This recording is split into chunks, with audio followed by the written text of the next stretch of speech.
So good morning, everyone. We're here today to address a very serious report that reveals the profound risk Ontario faces in a hotter world. A world that Ford is making more possible while he's focused on irresponsibly carving up the Greenbelt. And before I go further, I should introduce myself. I'm Peter Tabuns. I'm the MPP for Toronto-Danforth. I'm the Ontario NDP's critic for energy and climate action. And I'm joined by my colleague, MPP Sandy Shaw, critic for energy, conservation and parks. Going back to the report, this report examined 5 key areas, from food to businesses to communities, and assessed the risk that each face in a warming world. All 5 areas were at high risk levels and due to get worse. This report is supposed to help guide our plan to adapt to the changing climate. Instead, it's been completely buried by Ford for 8 months while he continues his unpopular and corrupt plan to carve up the Greenbelt, which will only make things worse. The report is damning, and the government's lack of response is even more so. It's clear that Ford's Conservatives have no serious climate adaptation strategy. Instead, they're actively pursuing policies that will put us at even greater risk. To say a few more words on that, I'll turn it over to my colleague, Sandy Shaw. Sandy?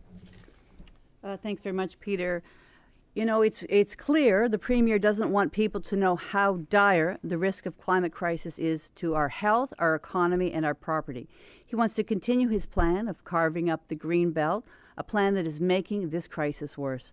In fact, just last week, we saw the new housing minister making threats to open up more of the Greenbelt for development, despite overwhelming public backlash and clear evidence that the Greenbelt is not needed for development. This government has already gutted conservation authorities and weakened environmental protections.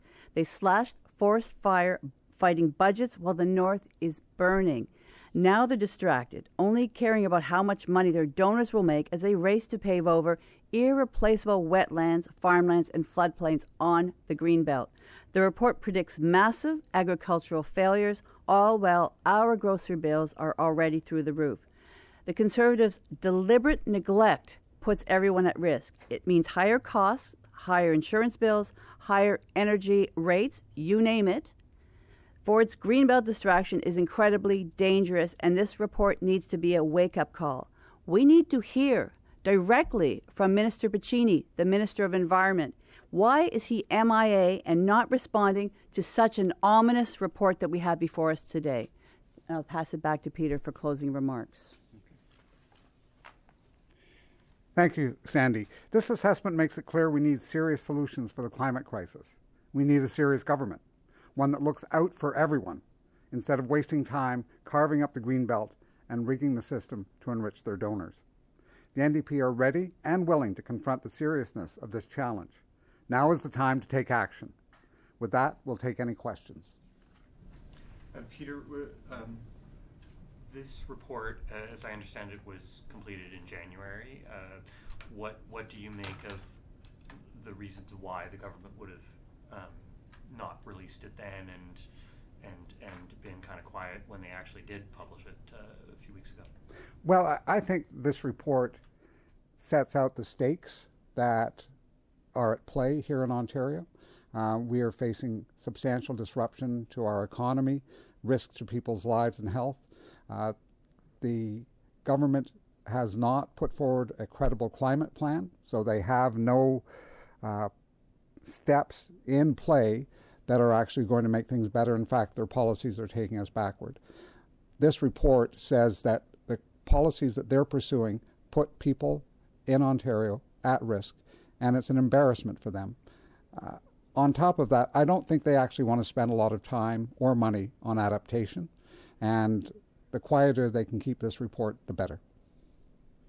Okay, and so what needs to happen now? I mean, when you see this report, it doesn't seem to recommend actions. I don't know whether that's a missing piece in this report, but what needs to be done? Well, as I understood it, the report was basically to say, these are the risks that you face in Ontario in a world that's getting hotter. What needs to be done is that we need a response in terms of a plan for action in Ontario for adaptation, because we're going to have to adapt no matter what we do in terms of fighting the climate crisis. But the government also needs to bring in a climate action plan that substantially reduces our emissions. Those are the two things that have to happen. And I'll just say again, a funded, practical plan for climate adaptation and a funded, practical plan for cutting our emissions in line with the United Nations goals.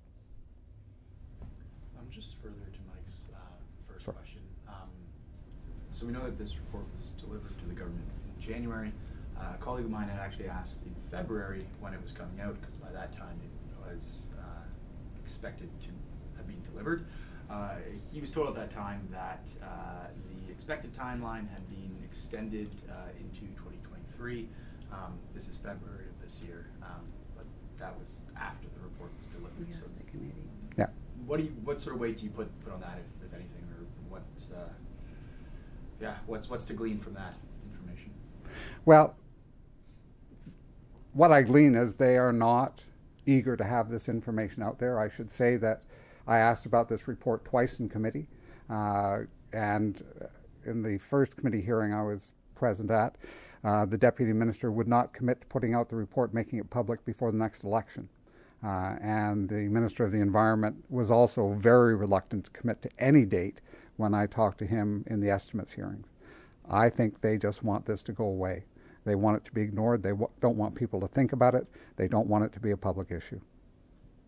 Obviously, you feel the opposite. You don't want this report to go away. What's the NDP going to do to kind of, is this going to be something you look to further work on in committee or bring up in the House when question period returns? What's next on this one?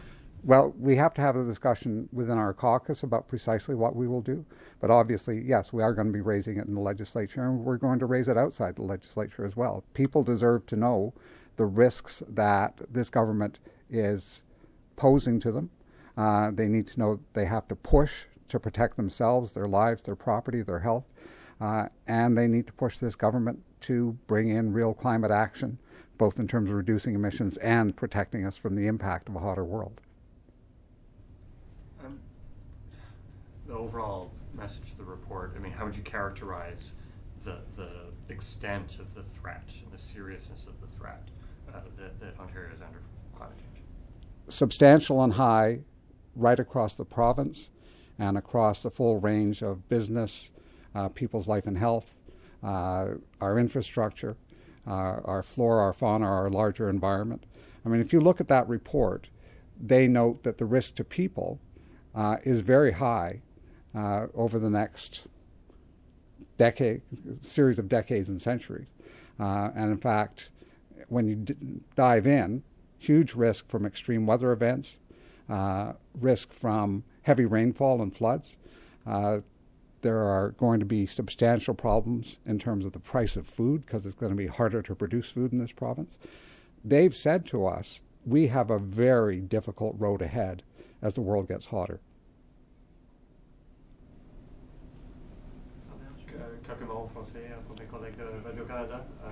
En français, tous les deux. Premièrement, c'est un rapport très important pour les gens de l'Ontario. Il y a des grands risques pour notre province et le peuple de notre province. À ce moment-ci, le Premier ministre n'agit pas sur les problèmes, les risques que nous sommes en face. Merci. Pierre, c'est vraiment inquiétant que ce gouvernement a décidé de essentiellement cacher ce report. L'avertissement de ce report sont vraiment accablants. Et je trouve que c'est vraiment irresponsable que ce gouvernement ne veut cacher ce report, parce qu'il veut continuer son plan de bâtir sur la ceinture de verdure, surtout avec les marais qui sont, qui sont vraiment importants pour protéger de les inondations que ce report prévienne.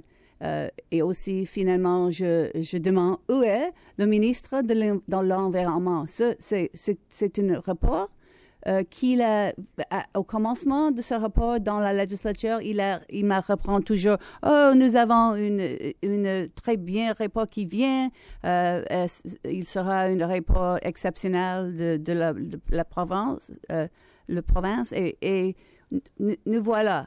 Il n'est pas ici, nous sommes ici, il n'est pas ici, et ce rapport est vraiment, vraiment effrayant, je trouve. Mais, there you go.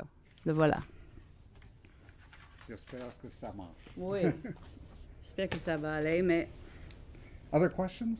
Yeah, you talked about the kind of broad feeling of how dire, the dire picture that's painted in this report. Is there any one particular area of concern that was flagged by the government or that really popped out to you? By the report, you mean? Yes, sorry.